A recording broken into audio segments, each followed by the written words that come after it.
네, 대선 주자들 움직임 살펴보죠. 더불어민주당 이재명 후보는 명절에도 나라를 지키는 장병들을 만나러 군부대로 향했습니다. 취재기자 연결해 자세한 내용 들어봅니다. 구하림 기자.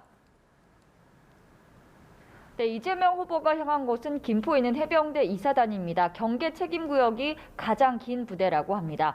명절 연휴에도 강도 높은 경계 작전을 수행하는 장병들을 격려하기 위해서 방문한 겁니다. 이 후보는 MZ세대 장병을 만나 대화를 나누고 애로사항을 청취했는데요. 최근 북한의 미사일 발사와 관련해 국론을 분열시키는 행위라며 매우 유감스럽게 생각하고 강력 규탄한다고 이야기했습니다. 이재명 후보 발언 내용 직접 보시겠습니다. 대한민국의 대통령 선거가 이루어지는 시점에 이와 같은 아주 집중적인 미사일 발사로 국론을 분열시키고 이 한반도의 불안정을 초래하는 행위에 대해서 매우 유감스럽게 생각하고 강력히 규탄하는 바입니다. 네, 이재명 후보는 또 대한의사협회를 방문했습니다. 최근 오미크론 변이 바이러스 확산세가 거세지는 만큼 의료계 의견을 듣고 대책을 논의했습니다. 네, 이번엔 국민의힘 윤석열 후보 소식 들어보죠. 오늘은 디지털에 방점을 짓고 100만 인재를 양성하겠다고 공약했다고요?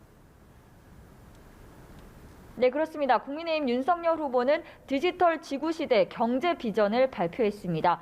우선 사이버 보안 분야에 대해서 공약했는데요. 일원화된 사이버 대응 체계를 구축하고 사이버 보안 10만 인재를 양성하겠다고 했습니다.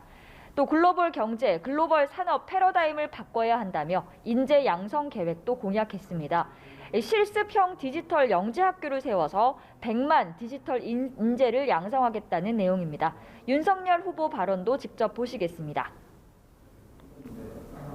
나이와 학력과 무관하게 디지털 역량에 재능이 있다면 누구나 참여할 수 있는 전액 국비 지원의 디지털 영재학교를 만들어 인재 양성에 적극 활용하겠습니다. 네, 윤석열 후보는 벤처 ICT 혁신 전략 토론회에도 참석했는데요. 정부 기술을 기반으로 하는 벤처 기업을 적극 지원하겠다고 했습니다. 네, 대선 후보 간 TV 토론 논의 상황도 살펴보죠. 핑퐁 게임 끝에 이재명, 윤석열 후보 간의 양자 토론이 설 연휴 기간에 진행되는 걸로 결론이 났네요. 네, 그렇습니다. 더불어민주당과 국민의힘은 설 당일 바로 전날이죠. 오는 31일에 양자 간 1대1 토론을 하기로 잠정 합의했습니다. 국민의힘 토론협상단과 당사자인 윤석열 후보 모두 양자 토론을 먼저 하자고 했고 이를 민주당이 수용하면서 설 연휴 기간 양자 토론은 우여곡절 끝에 성사됐습니다.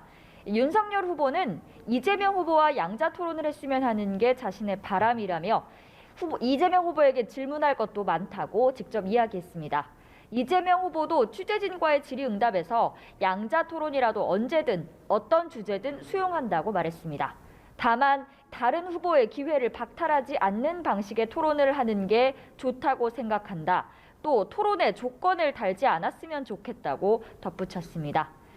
국민의당과 정의당은 즉각 반발했습니다. 먼저 국민의당은 공식 입장을 내고 국민의힘과 민주당의 양자 토론 진행은 법원의 결정 취지를 무시한 담합 행위라고 지적했습니다.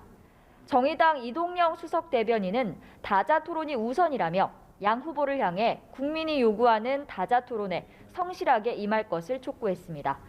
일단 민주당과 국민의힘은 양자 토론 개최를 위한 실무 협상을 이어갈 전망인데요. 당장 내일부터 연휴인 만큼 오늘 늦은 시간까지 마라톤 협상이 예상됩니다. 한편 오늘 오후 민주당과 국민의당, 정의당이 지상파 방송토론 실무회담을 연 결과 다음 달 3일 오후 8시 4자 TV토론을 진행하기로 했습니다. 이 회의에 불참한 국민의힘도 민주당이 양자 토론을 수용함으로써 4자 토론에 참여할 방침이어서 이 양자 토론과 별도로 설 연휴 직후 4자 토론도 성사될 것으로 전망됩니다. 지금까지 국회에서 전해드렸습니다.